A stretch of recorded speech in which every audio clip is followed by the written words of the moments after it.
for helping us to understand the investment landscape in Pakistan. And you rightly mentioned that there are so many challenges and opportunities which are there, and how we have to grab those opportunities. Thank you very much, Minister Federal, Minister for Information and Broadcasting, Mr. Tarar Sahab. So we had an excellent session today where we had academicians and practitioners and we had a conversation that how Pakistan is changing and what we need to do. And for that matter, we spoke on particular issues. Dr. Kandil Abbas spoke on Middle East. Dr. Bilal spoke on China. Dr. Maria Sultan spoke on India's defense industry. Dr. Mujib Afzal Saab spoke on India's foreign policy. Air Marshal Said Khan Saab spoke on changing geostrategic landscape. Mr. Sajid Tarar was our guest of honor today, and you are our chief guest. You have been traveling a lot with the Prime Minister, and we know that you know a lot of, you have a lot of insight what's going on, and it seems that Pakistan is moving in right direction. Things are very much changing for us. There is a lot of hope which we are seeing, and for that matter, I think our civil military leadership is working a lot, and I think we are seeing the fruits. And I think all the results of the civil military synergy we have seen in the conversation we had this evening. So over to you, Minister Saab, for your remarks on this topic. Thank you very much, Ambassador Azaz Chaudhry, Mr. Kamachima. I'm honored and grateful for this opportunity. I've been traveling with the Prime Minister. I just got in from Karachi and coming straight from the airport. Apologies for being late, but my compliments and my commiserations on organizing this very important event on a very important subject. Where the world is changing, I think Pakistan has also changed for the better. So in contemporary times, we've become extremely relevant in a lot of ways. Pakistan is now seen as a stabilizer, as a balancing factor, especially in South Asia. And there was a time not long ago where we were completely isolated and we had broken alliances and we had annoyed friends and foe alike. And in a very short span of time, we become extremely relevant in our foreign policy. We've seen the past 2 years, and especially after the May war, I think that has redefined who we are. Right after the Pahalgam incident, the turning point was when the Prime Minister offered an investigation, an impartial, a fair investigation into the Pahalgam incident. Because we were often blamed for acts of terror which were not our fault. And in fact, being the biggest victims of terrorism, there was a propaganda against Pakistan, blaming us for terrorism. You can't be a victim and an aggressor at the same time. It's an oxymoron. It's an inherent contradiction. It's just not possible. So no other country has, to its credit, 90,000 lives laid down in the war against terrorism. Nobody else can claim that. No other country can claim that they've lost hundreds of billions of dollars in economic losses. And then we are also a shield, a wall between the terrorists and the rest of the world. So when one Pakistani lays down his or her life, yes, it's for the motherland, yes, it's for Pakistan, but it's also to make the world a safer place.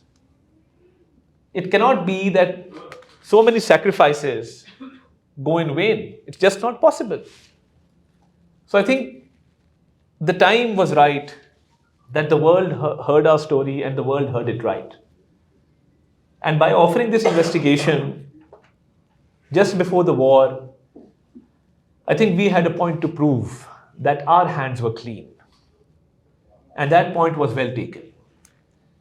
And that turning point strengthened our friends, strengthened our alliances, and countries who were on the fence, it made them realize what Pakistan stands for. And by offering this investigation, Pakistan made a good diplomatic move, which was well received the world over. And I think after that, there was immense diplomatic engagement at the level of the Prime Minister, at the level of the Field Marshal, at the level of the Deputy Prime Minister. And I think that constant engagement really helped us prove our point to the world. So when I say that the world was changing, but Pakistan also changed, we saw an aggressive diplomatic change. Our diplomacy worked very well because we were taking diplomacy very seriously. We were taking relations with all countries very seriously. There was no laxity and there was no room for any complacency. And we were right on the job. Even with regard to the narrative, I can tell you as the Chief Marketing Officer of Pakistan Incorporated, so to speak, in corporate parlance, that it was my job to put the narrative out there. And I think we did all we could on international media outlets everywhere. We had the strength of the truth. So when we told the story and we told it right, the world heard it and it had an impact. So the right kind of diplomacy, aggressive diplomacy, coupled with the right kind of marketing campaign, with the right kind of information to counter misinformation and disinformation. So we were everywhere, all across. And I must also appreciate the synergy that we had with the DGISPR in putting out the correct information. It wouldn't have been possible without this ideal synergy which we created. So on the narrative front, we were winning, alhamdulillah. On the diplomatic front, we were winning. And when it actually came down to the brass tacks, by the Almighty's blessings, we had already shot down 7 planes. And when we were confronted with brute force, we gave them a bloody nose. And that response, a befitting response, actually proved our military might. So the narrative war was won, the diplomatic war was won, and when it came down to the actual war, Pakistan passed with flying colors. And within 4 hours, India was compelled to request for a ceasefire. So when I say Pakistan is changing, Pakistan actually changed. And I must acknowledge the kind of unity that we displayed as a nation. The resilience of our people. The people of Pakistan came together, forgot our differences. And I remember speaking on the floor of the House and saying that, today there is no political point scoring. We're all on the same page. And we will fight the enemy together as a unified force. And that's exactly, alhamdulillah, what we did. And I used to say that, we grew up with a certain sense of patriotism. We had heard from our elders how Pakistan was made, and we used to celebrate 14th August by putting up small flags and lighting up candles. But regarding the Gen Z, the jury was still out. And when I say Pakistan has changed, when it came down to the meme war, and the enemy was stunned that our youngsters on social media had actually come up with memes in a very serious situation. And the enemy was wondering what is going on. War is a very serious matter, and they were making memes and they were ridiculing the enemy in their own particular way. So even our Gen Z, our younger generation, they played a role with regard to social media. And they took it upon themselves to fight for Pakistan on that platform, on that battlefield. Because I often say that, the digital world is divided into 2 kinds of people. You have digital natives and digital immigrants. And sometimes the immigrants, they take time to comprehend the ground realities of digital media. But people who are born into the digital age and they are digital natives, they understand that world much better than most of us do. So I think the digital natives had their own war strategy and had their own way of winning that war. So I think it was total synergy, total cohesion that really helped us. And even now, if you see the way forward, Pakistan has become extremely relevant. When it comes to the situation in Gaza, when it comes to the ceasefire, we are included in the list of Arab Islamic countries who brokered that peace and were part of the negotiations which led to an eventual ceasefire. And I think that's a big win for Pakistan, where the countries of the world have taken us extremely seriously and believe that the things that we have to say, the advice that we have to give is extremely relevant and very, very important. And you've seen that we have had a lot of visits this year. And people often talk about foreign visits and the dignitaries coming to Pakistan. I think the diplomatic engagement in the past year and a half has been at its peak. We hosted the SCO summit, Heads of Government Summit, after 14 years. We had 12 prime ministers coming to Pakistan, coming to Islamabad, and talking about strategic ties, talking about regional cooperation, talking about counterterrorism, talking about regional connectivity. So we had all these things going on in succession. And even now, the way the world has engaged Pakistan, we're going to host the SCO Heads of State Summit in 2027, which is going to be a big event, inshallah. And excuse me. And with regard to improvement of ties with other partners in the region, we saw the Strategic Mutual Defense Agreement taking place with Saudi Arabia, which was, I think, one of the best things to happen to Pakistan in recent history.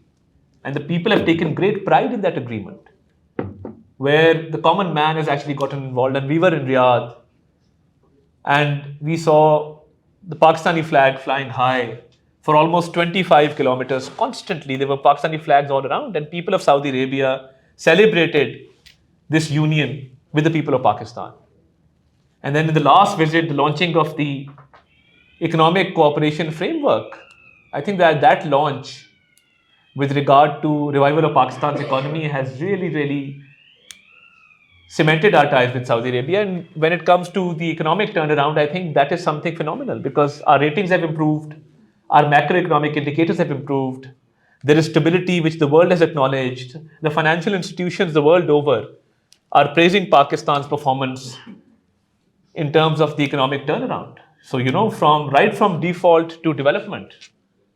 And as I said before, from isolation to relevance. So these two slogans really mean a lot when it comes to the government's performance. That we've taken, alhamdulillah, the economy from default towards development, and we've taken our foreign relations from isolation to relevance. And that is how I will define this journey. And I think the future is very bright.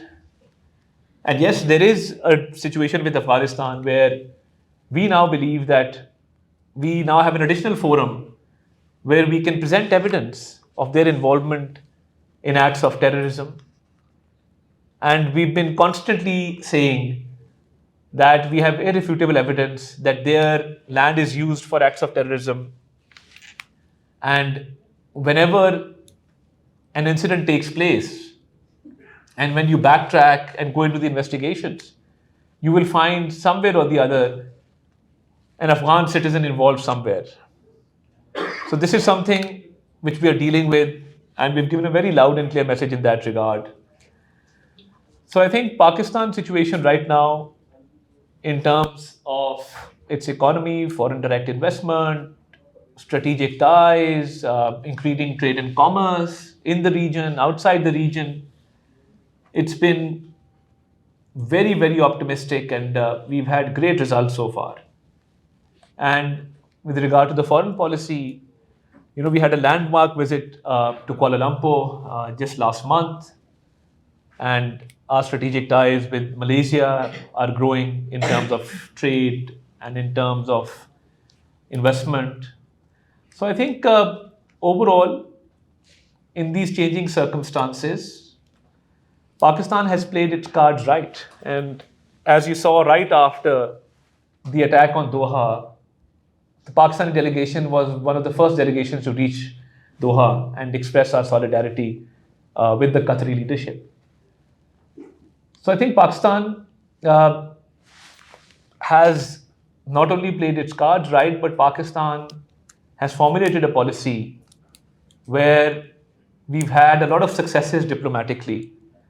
And this could not have been possible without the civil and military leadership being on the same page and without that cohesion and that ideal working relationship that exists between Prime Minister Shehbaz Sharif and Field Marshal Saeed Asim Munir. So I think it's also a result, a fruit of that cohesion and synergy that exists between institutions. And it's the stability at home which has enabled us to advocate our case very, very effectively abroad.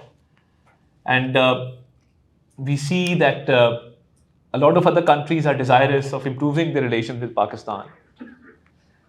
And having said that, I think the way President Donald Trump has more than once praised Pakistan and praised the Prime Minister and the Field Marshal and mentioned those 7 planes time and time again. So, that's a point to ponder upon.